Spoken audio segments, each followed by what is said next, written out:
want to go back to this list of videos. First of all, I did tell you that you need to watch Tammy Moore's video and you need to outline it. It will really help you. Inflammatory response is a cascade of events that happens in your tissues that relates to the response to a cut or an irritation on an epithelial membrane or skin or epithelium.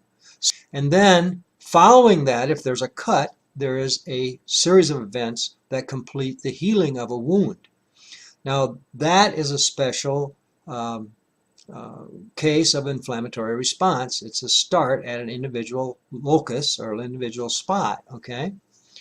When we move down to allergy, we have an inflammatory response that's initiated over a large surface area, such as your epithelial tissues in your nose, throat, and mouth, and airways, which can become very bad. And we'll talk about that next with respect to anaphylactic response. And it can also be a food allergy, so it can happen throughout your intestines, and it causes discomfort and pain usually. But if it's if it's hay fever, that type of response, it is an inflammatory response that is mild. Many allergies are somewhat mild, just irritating, and you get a runny nose and histamines are produced. And so how do you take care of that? Well, you normally take an antihistamine of some type to dry yourself up. And people have to live with that. Or if they're irritated enough by their allergy, they can go to a special doctor who can determine what the allergy is against and perhaps do a series of treatments to desensitize basically your system to that allergen. When we talk about an allergy, we talk about an allergen. When Tammy's talking about the immune system and she gets down to antigen-antibody responses, which we'll talk about in a minute, we talk about an antigen, which is a foreign body or a protein that gets into your body and is an antibody generating factor. So it causes your body to generate antibodies. Well, an allergen is causing the generation of an allergic response, which generally involves swelling.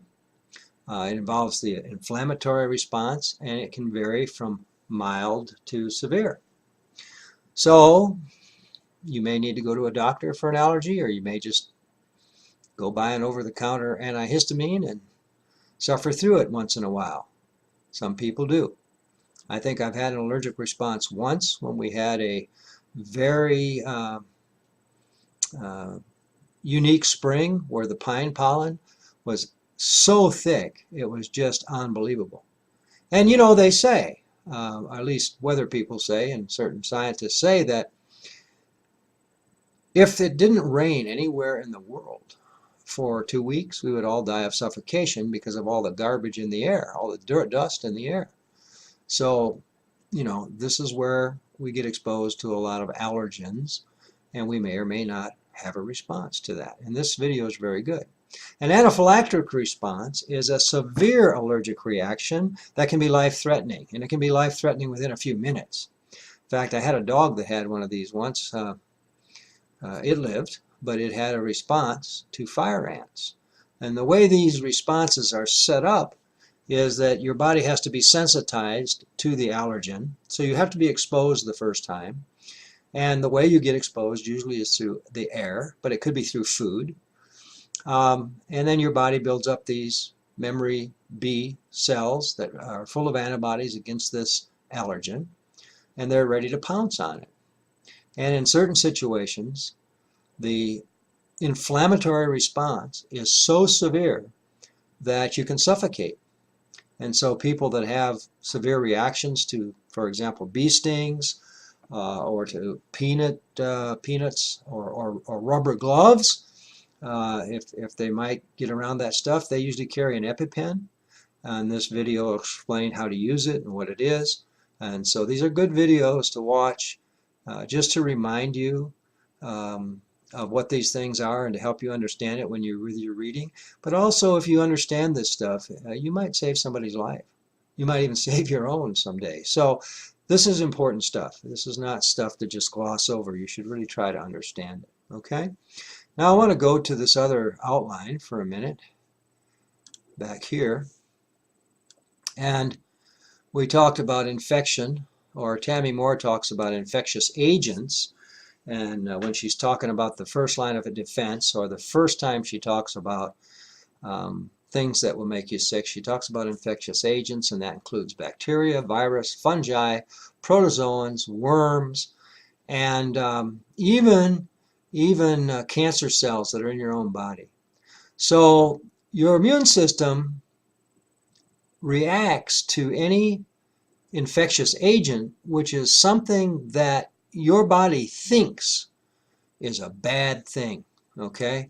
So just to make a silly analogy, not really a silly analogy, but you produce T cells, and as a part of the type of white cells that you make.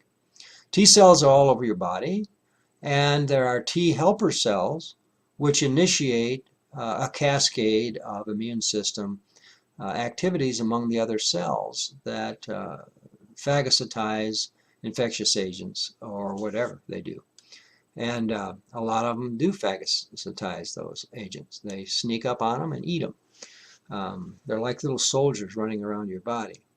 Well, she mentions protozoans and worms, helminths, flatworms, and roundworms. But she doesn't really get into it, and I want to get into it a little bit with you because it's so important to people all over the world. First place, one of the protozoans that can infect is a protozoan called Cryptosporidium, which is not a tropical disease, but is all over the United States. And if you're a veterinary technician student or a veterinary student, you will get it from the animals that you handle, and you will survive it, and you may not even know you have it. It may be fairly mild in you. It could make you fairly sick with a lot of diarrhea, but generally you'll shed it and you'll recover from it and you'll be all right. This protozoan can't be kept out of water.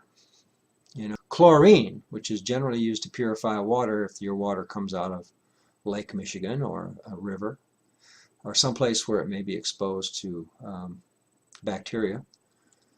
Chlorine does not kill Cryptosporidium.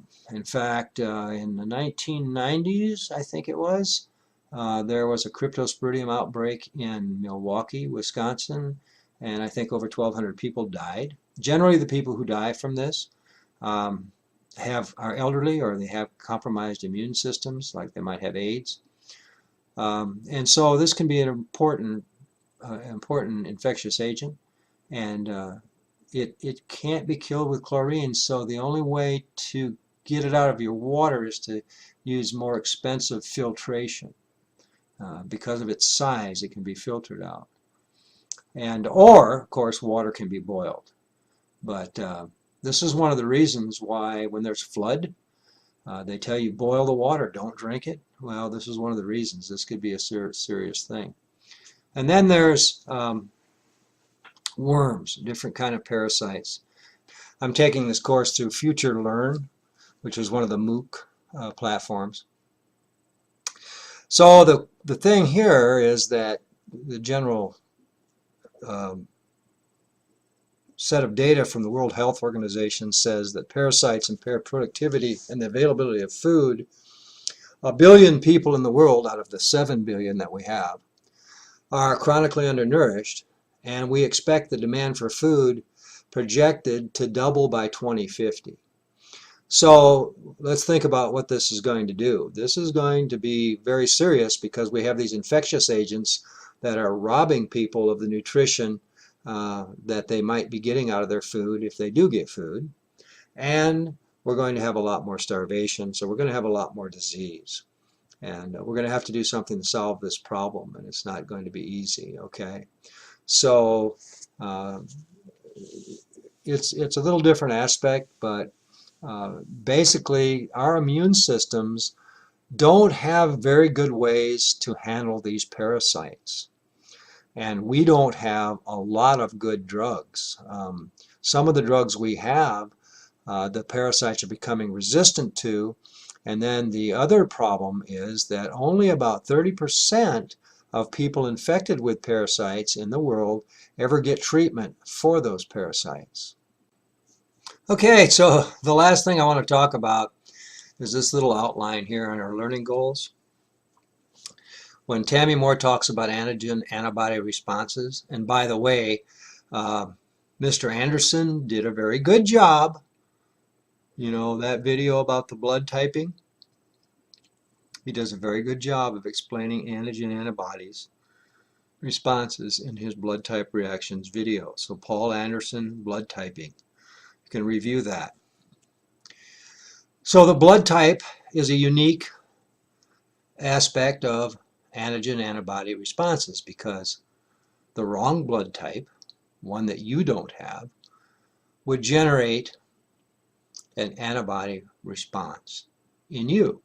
You have been exposed before to blood through the proteins from people who have died in the past that are floating in the air, that are in the dust and the wind. But you would never have a reaction to this if it weren't for transfusions, which is a human artificial invention. So that's sort of interesting. But she doesn't talk much about it. But it's an antigen-antibody response, and it's a part of your immune system. The inflammatory response is, and wound healing is another type of that response, of course. The autoimmune disease, I encourage you to look up autoimmune disease and look at the list of them. Diabetes type 2 is an autoimmune disease. Type 1 is an autoimmune disease. Your body is destroying its own beta cells in the islets of Langerhans, the ones that produce insulin. And it's one of the reasons for diabetes anyway. And there are several. Multiple sclerosis is another autoimmune disease where your immune system is attacking the myelin sheath around your nerves that provides the insulation.